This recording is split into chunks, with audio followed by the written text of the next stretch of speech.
नमस्कार साथियों, मैं पुरुषोत्तम Bhargava DM Gyandhara YouTube channel पर आप सभी साथियों का हार्दिक स्वागत अभिनंदन है। जैसा कि साथियों पिछले सेशन में हमने बात की थी भारतीय संविधान की अनुसूचियों से संबंधित, तो आज भी जो 4 अनुसूचियां मैंने पिछली क्लास में आपको बता दी थी, आज की क्लास में भी हम 5वीं अनुसूची से स्टार्ट करेंगे। तो सबसे पहले मैं आपको कहना चाहूँगा कि जो भी नया साथी हमारे इस चैनल पे है तो डीएम ज्ञानधारा यूट्यूब चैनल को सब्सक्राइब जरूर कर दे इसको देखो, और इस लिंक को ज़्यादा से ज़्यादा शेयर करना, कमेंट करके बताना कि ये जो जानकारी है आपको कैसी लग रही है। तो फिर से कहूँगा डीएम ज्ञानधारा यूट्यूब चैनल को आप सब्सक्राइब जरूर कर लें, क्योंकि हर क्लास का नोटिफिकेशन आपके पास में पहुँच जाएगा।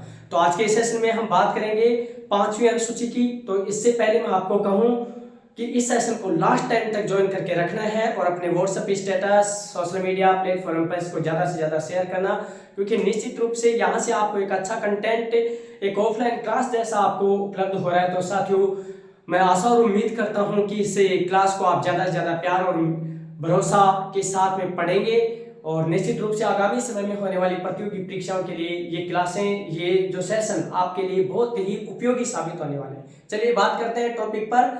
सबसे पहले अपन 5वीं अनुसूची, 5वीं अनुसूची, 5वीं अनुसूची।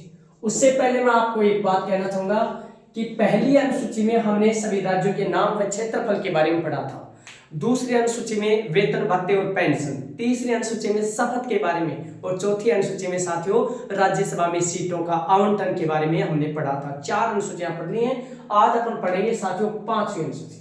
इसमें देखिए क्या है 5वीं अनुसूची में हमारे देश में जो जनजातीय क्षेत्र हैं, जनजातियां हैं, उनके लिए विशेष प्रशासन व विधियों का वर्णन किया गया। इसमें देखिए जनजातीय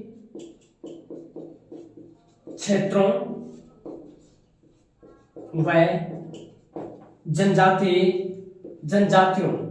जनजातियों के लिए विशेष प्रशासन का उल्लेख।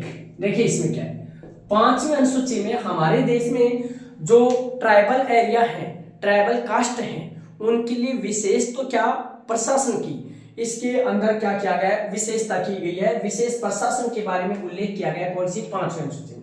इस अनुसूची के तहत देखिए जनजातियों के लिए एक जनजातीय सलाहकार परिषद का गठन किया जाता है, मतलब जनजातियों के उपयोग के लिए, जनजातियों की सहायता के लिए, जनजातियों के सुरक्षा के लिए भारत का राष्ट्रपति जनजातीय सलाहकार परिषद का गठन कर सकता है। भारत का राष्ट्रपति, देखिए बहुत अच्छी बात आज बताने जा रहा हूं, पहली बार भारत का राष्ट्रपति जनजातियों की सुरक्षा के लिए जनजातीय सलाहकार परिषद का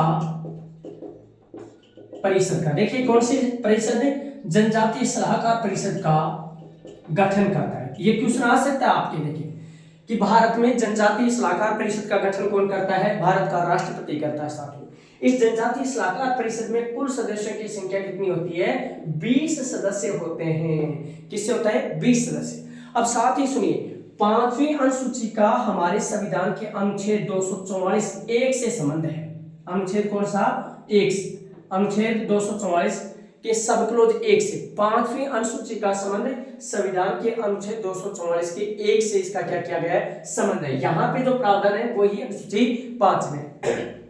जनजातियों की सुरक्षा के लिए क्या गठित किया जाता है, जनजातीय सलाहकार परिषद। कौन गठित करता है, राष्ट्रपति करता है।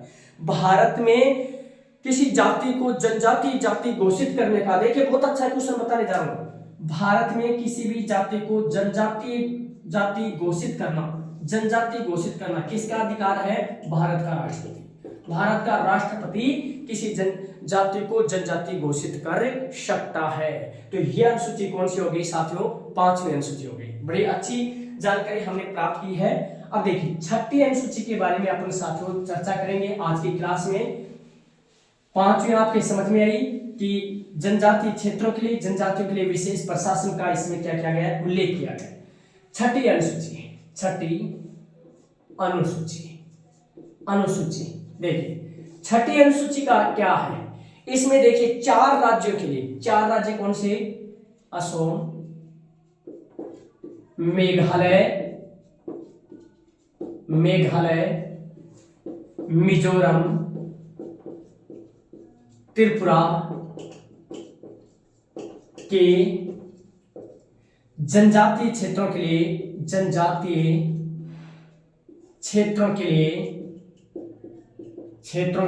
लिए विशेष प्रशासन। देखिए यहां पर अच्छी बात क्या है कि प्रश्न आता है कि छठी अनुसूची में कौन से राज्य का उल्लेख नहीं है, तो इसमें असम का उल्लेख है, मेघालय का उल्लेख है, मिजोरम का उल्लेख है और त्रिपुरा का उल्लेख है। देखिए बहुत अच्छी बात, यहां पर 4 राज्यों का उल्लेख किया गया है, असम, मेघालय, मिजोरम, त्रिपुरा के जनजातीय क्षेत्रों के लिए विशेष प्रशासन का उल्लेख किया गया है यहां पर। अब कौन सा राज्य का उल्लेख है, कौन से राज्य का उल्लेख नहीं है, ये क्वेश्चन बनता है छठी अनुसूची से। ये आपको याद रखना है साथियों कि छठी अनुसूची से संबंधित कि कौन सा प्रावधान है, कौन से राज्य का इसमें उल्लेख नहीं किया गया है, तो ये बात आपको याद रखना है। देखिए अब छठी अनुसूची के तहत स्वायत्त जिला परिषद है, देखिए इन क्षेत्रों में स्वायत्त जिला परिषद का गठन कौन कर सकता है, राज्यपाल कर सकता है। यहाँ के राज्यपाल को विशेष छूट दी गई है असम, मेघालय, मिजोरम, त्रिपुरा की, कि यहाँ स्वायत्त जिला परिषद का गठन कर सकता है कौन, राज्यपाल कर सकता है। तो पहले तो आपको सिर्फ इतना याद रखना है, असम, मेघालय, मिजोरम, त्रिपुरा के जनजातीय क्षेत्रों के लिए विशेष प्रशासन का उल्लेख कौन सी अनुसूची में किया गया, छठी अनुसूची में किया गया, तो याद रखना है इसको। देखिए अब बात करते हैं अपन 7वीं अनुसूची की। 7वीं अनुसूची देखिए बहुत शानदार इसमें से क्वेश्चन बनते हैं और क्या इसमें प्रावधान है। देखिए 7वीं अनुसूची देखिए इसमें साथियों क्या है, इसमें है शक्तियों का विभाजन।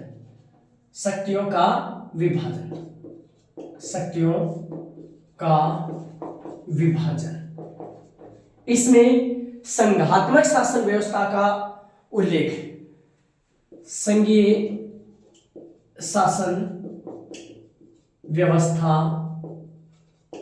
का उल्लेख। अब आप कहोगे गुरुजी ये संघीय शासन व्यवस्था क्या होती है, तो देखिए संघीय शासन व्यवस्था बड़ी सिंपल तरीके से बताऊंगा।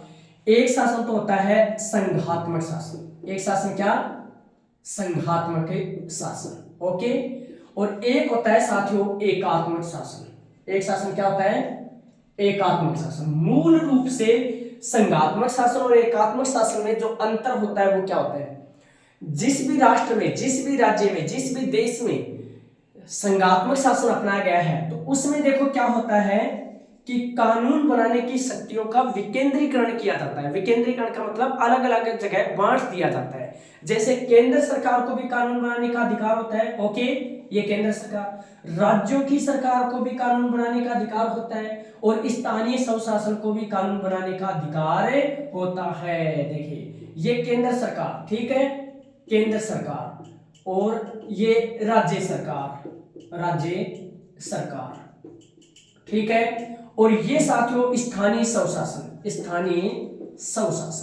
तो जब स्थानीय स्वशासन, जब कानून बनाने की शक्ति एक जगह पर निहित ना होकर उसे बांट दिया जाए, उसे विभाजित कर दिया जाए, उसे अनेकों स्थानों पर निहित कर दिया जाए, तो ऐसी शासन व्यवस्था को कहा जाता है संघात्मक शासन व्यवस्था।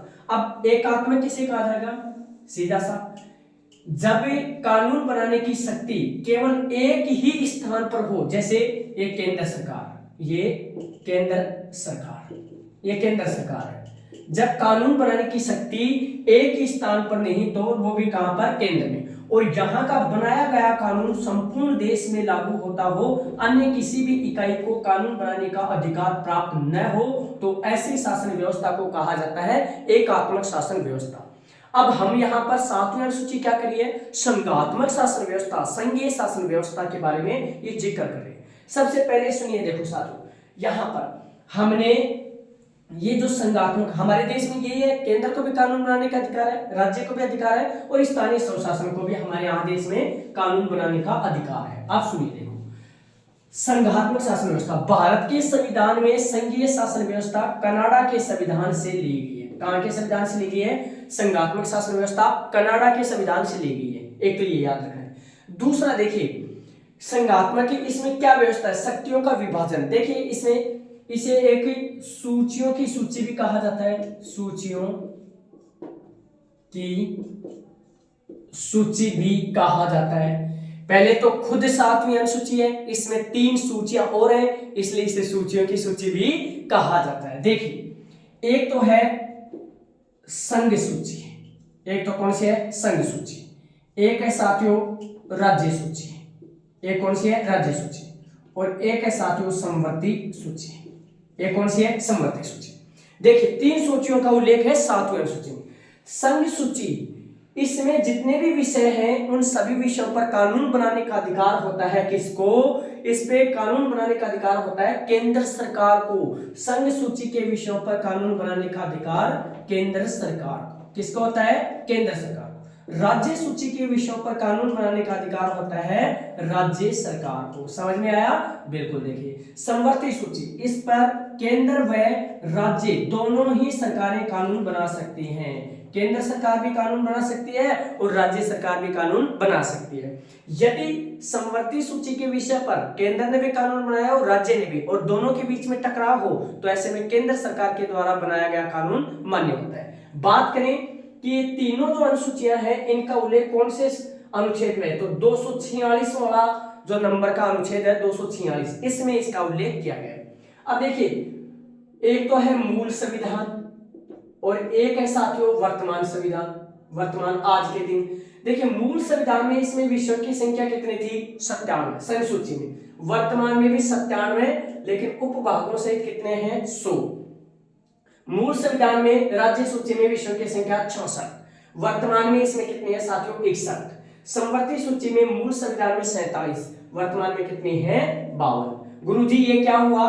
गुरुजी ये हुआ 42वां संविधान संशोधन 1976, इंदिरा गांधी के टाइम पर 42वें संविधान संशोधन 1976 के तहत साथियों 5 विषयों को राज्य सूची के विषयों से निकाला गया और समवर्ती सूची में जोड़ दिया गया। देखो शिक्षा, शिक्षा, वन्य जीव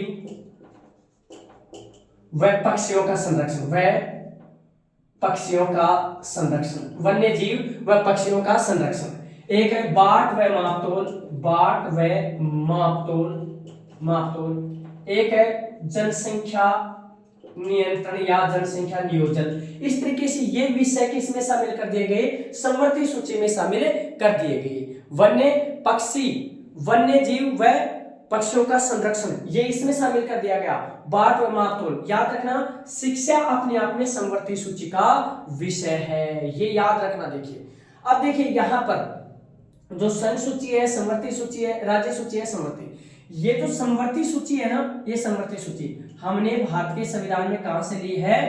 समवर्ती सूची ऑस्ट्रेलिया से ली है। कहां से ली गई? ऑस्ट्रेलिया के संविधान से ये ली गई है। समवर्ती सूची किस देश से ली गई है? समवर्ती सूची ऑस्ट्रेलिया। याद रखना। देखिए संघात्मक शासन व्यवस्था हमने कहां से ली? कनाडा के संविधान से ली है। तो ये 7वीं अनुसूची है जिसमें आपको याद रखना है, इसमें शक्तियों का विभाजन का उल्लेख किया गया है, इसमें संघीय शासन व्यवस्था का उल्लेख किया गया है, इससे सूचियों की सूची भी कहा जाता है। इसमें संघ सूची है, एक राज्य सूची है, एक समवर्ती सूची है। इन तीनों सूचियों का उल्लेख भारत के वर्तमान संविधान के अनुच्छेद 246 में किया गया है। संघ सूची पर कानून बनाने का अधिकार केंद्र सरकार को है, राज्य सूची पर कानून बनाने का अधिकार राज्य सरकार को है, और समवर्ती पर केंद्र राज्य दोनों बना सकते हैं। और टकराव की स्थिति में साथियों किसका कानून मान्य होगा? टकराव की स्थिति में केंद्र सरकार का कानून मान्य होगा। इसके अलावा देखो एक सूची और है, लेकिन वो 7वीं में नहीं है, याद रखना। एक सूची और है, कौन सी? अवशिष्ट सूची, अवशिष्ट सूची, अवशिष्ट सूची। अब याद रखिए अवशिष्ट सूची का उल्लेख किया गया है संविधान के अनुच्छेद 248 में। कौन से में किया गया है? 248 में गुरुजी। अब 248 में किया गया अवशिष्ट सूची का प्रावधान भारत के संविधान में लिया गया है। कहां से? कनाडा के संविधान से। याद रख लेना, बार बार प्रश्न पूछा जा रहा है। अवशिष्ट सूची का प्रावधान भारत के संविधान में कनाडा के संविधान से लिया गया है। अनुच्छेद 248 में इसका उल्लेख किया गया है। अवशिष्ट सूची के विषयों पर कानून बनाने का अधिकार केंद्र सरकार को होता है। अवशिष्ट सूची पर कानून कौन बना सकता है? केंद्र सरकार बना सकती है। तो याद रखना इसका, देखो ये हमारी 7वीं अनुसूची होगी। उसके बाद साथियों देखिए 8वीं जो अनुसूची है बहुत अच्छी, जिसमें से बार बार क्वेश्चन पूछा गया है। 8वीं अनुसूची सुनिए, देखो 8वीं अनुसूची, इसमें क्या है? 8वीं अनुसूची, 8वीं अनुसूची, 8वीं अनुसूची देखिए इसमें क्या है। वर्तमान में 22 भाषाओं का उल्लेख, वर्तमान में 22 भाषाओं का उल्लेख। एक क्वेश्चन आता है कि वर्तमान में 8वीं अनुसूची में कितनी भाषाओं का उल्लेख है? वर्तमान में 22 भाषाओं का उल्लेख कौन सी अनुसूची में है? 8वीं अनुसूची में। देखिए मूल संविधान में जिस दिन संविधान लागू हुआ था उस समय इसमें 14 भाषाएं थी। प्रारंभ में इसमें कितनी भाषाएं थी? 14 भाषाएं थी। याद रखना 14 भाषाओं का उल्लेख था और वर्तमान में इसमें 22 भाषाओं का उल्लेख है। इसका मतलब 8 भाषाएं बाद में जोड़ी गई हैं। तो गुरुजी कौन कौन से जोड़ी गई देखो सुनिए, देखिए एक तो 21वां संविधान संशोधन, कौन सा? 21वां संविधान संशोधन 1967 में हुआ, 1967। इसके तहत सिंधी भाषा को जोड़ा गया। कौन सी भाषा? सिंधी भाषा को जोड़ा गया। कौन से संशोधन से? 21वें से। याद रखना 21वें संविधान संशोधन 1967 के तहत सिंधी भाषा को जोड़ा गया। इसके बाद 71वां संविधान संशोधन, 71वां संविधान संशोधन 1992। इसके तहत देखो 3 भाषाओं को जोड़ा गया, कोंकणी, मणिपुरी और नेपाली। कौन कौन सी? कोंकणी, मणिपुरी और नेपाली। कितनी हो गई? 3 भाषाएं हो गई ना, कोंकणी, मणिपुरी और नेपाली। अब देखिए साथ में है 92वां संविधान संशोधन 2003, 92वां संविधान संशोधन 2003, 92वां संविधान संशोधन 2003। इसके तहत देखिए साथियों 92वां संविधान संशोधन 2003 के तहत 4 भाषाएं जोड़ेगी, बोडो, डोगरी, मैथिली और संथाली। ये 4 भाषाएं और जोड़ेगी। देखो कितनी हो गई? 22 हो गई। 14 तो पहले थी, 15, 16, 17, 18, 19, 20, 21, 22 भाषाएं होगी। सुनिए देखो वर्तमान में 8वीं अनुसूची में 22 भाषाओं का उल्लेख है, मूल संविधान में 14 भाषाओं का उल्लेख है। बाद में जोड़ेगी 21वें संविधान संशोधन 1967 के तहत सिंधी भाषा, 71वें संविधान संशोधन 1992 के तहत कोंकणी, मणिपुरी और नेपाली भाषा, 92वें संविधान संशोधन 2003 के तहत जोड़ेगी 4 भाषाएं, बोडो, डोगरी, मैथिली, संथाली। इस प्रकार से साथियों हमने मूल संविधान, मैंने कल बताया था आपको पहले वाले सेशन में, देखना 4 अनुसूचियां पहले में डाल रखी हैं पहले वीडियो में, कि मूल संविधान में 8 अनुसूचियां थी और वर्तमान में 12 अनुसूचियां। इसका मतलब जो मूल संविधान में थी वो सारी अनुसूचियां हमने पढ़ ली है। 9वीं, 10वीं, 11वीं, 12वीं अनुसूचियां ये बाद में जोड़ी गई हैं, इनको संविधान संशोधन करके जोड़ा गया है।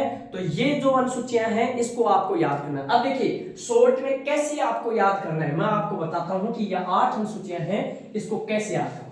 देखो फिर कह रहा हूं कि आप कमेंट करके जरूर बताया करो, कमेंट ही नहीं करते हो लाइक भी कर दिया करो और वीडियो को शेयर भी कर दिया करो, देखो है ना। नया साथी है चैनल को सब्सक्राइब करें और दूसरों को बताया करो भाई ऐसे आप देख लो इस क्लास को। सुनिए पहली अनुसूची, फर्स्ट, सेकंड, थर्ड, 4, 5, 6, 7, 8 ये अनुसूचियां पढ़ी। पहले में देखो कितना याद रखना है, नाम व क्षेत्रफल। किसका नाम? राज्य और संघ शासित प्रदेशों का नाम व उनका क्षेत्रफल। दूसरे में वेतन, भत्ते और पेंशन, ठीक है गुरुजी। तीसरे में शपथ, तीसरे में क्या है? शपथ। चौथे में राज्यसभा में सीट, राज्यसभा में सीटों का आवंटन, इतना याद रखना है, सीटों का आवंटन। 5वीं में अनुसूचित क्षेत्रों का प्रशासन, अनुसूचित क्षेत्रों का प्रशासन, इतना याद रख लेंगे। ओके देखिए ऐसे याद करते हैं। 6वीं में असम, मेघालय, मिजोरम और त्रिपुरा, ये 4 राज्य याद रखें, इनका प्रशासन। ठीक है। 7वीं अनुसूची में शक्तियों का विभाजन जिसमें संघ सूची, राज्य सूची और समवर्ती सूची। 8वीं अनुसूची में वर्तमान में 22 भाषा। 8वीं में कितने हैं? 22 भाषा। अब देखो, पहले में नाम व क्षेत्रफल, दूसरे में वेतन भत्ते, तीसरे में शपथ, चौथे में राज्यसभा में सीटों का आवंटन, 5वीं में अनुसूचित क्षेत्रों का प्रशासन, 6ठी में असम, मेघालय, मिजोरम, त्रिपुरा का प्रशासन। इसमें दे रखा है जनजातीय क्षेत्रों का। 7वीं अनुसूची में शक्तियों का विभाजन, संघात्मक शासन व्यवस्था, सूचियों की सूची, संघ सूची, राज्य सूची, समवर्ती सूची। और 8वीं में वर्तमान में 22 भाषाएं, मूल संविधान में इसमें 14 भाषाओं का उल्लेख था। तो साथियों, आज के सेशन में बड़ी रोचक जानकारियों के साथ इतने शॉर्ट तरीके से मैंने आपको बता दिया है और ये जानकारी आपको पसंद भी आई होगी और आगामी समय में बहुत उपयोगी रहने वाली है। पुनः कहूंगा, वीडियो को ज्यादा से ज्यादा शेयर करना, नया साथी हो चैनल को जरूर सब्सक्राइब कर दें और कमेंट करके बताना। मिलते हैं अगले सेशन में, जिसमें आपको 9वीं, 10वीं, 11वीं और 12वीं बड़े शॉर्ट तरीके से मैं अनुसूचियां समझाने वाला हूँ। तब तक जय हिंद, जय भारत, धन्यवाद, ऑल द बेस्ट।